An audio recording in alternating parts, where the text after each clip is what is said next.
Maishani wanasema kuna sherehe tatu. Sherehe ya kwanza ni siku ya kuzaliwa kwako, na sherehe ya pili ni siku ya ndoa yako, na sherehe ya tatu basi ni siku ya msiba wako, ambayo ni siku yenye majonzi na simanzi, kama ilivyo leo katika kata ya Mlangarini jijini Arusha, ambapo leo mwili wa Elizabeth Franki ambaye aliuawa kwa kutumia kitu chenye ncha kali, mwili wake kushambuliwa baadhi ya sehemu za mwili wake, leo unaagwa hapa jijini Arusha kuelekea kwa ajili ya maziko pale Babati. Jina langu mimi naitwa Martha Deogratias Buile. Huyu alofariki ni mdogo wangu, ni mdogo wangu wa familia. Amekuwa kwenye familia yetu. Chanzo cha kifo chake tulikiona kwenye mitandao ya kijamii.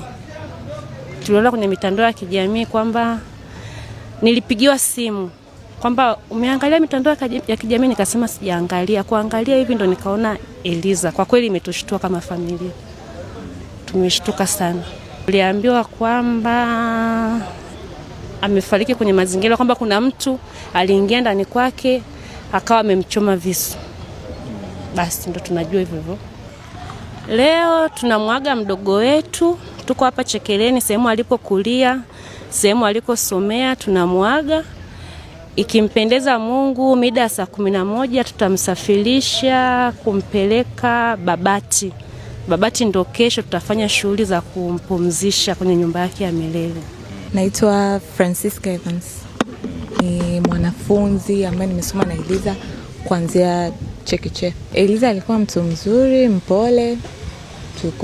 Alikuwa ana akili sana darasani. Mara ya mwisho Eliza tumekutana naye kwa sababu kampuni anayofanya kazi ndo na mimi nilitoka kufanya kazi hapo.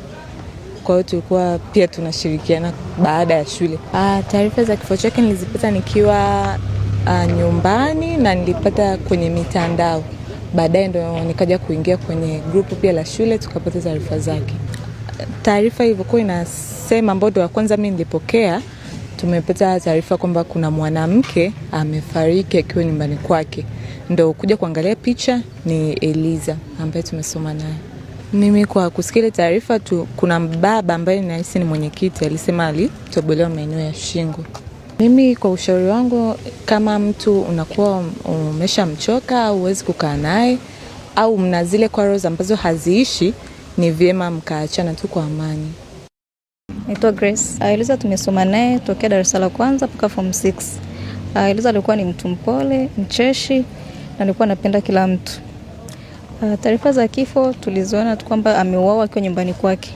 Kwa hiyo tulipopata hizo taarifa, kama unaona mtu akutaki, bora tujikate mapema.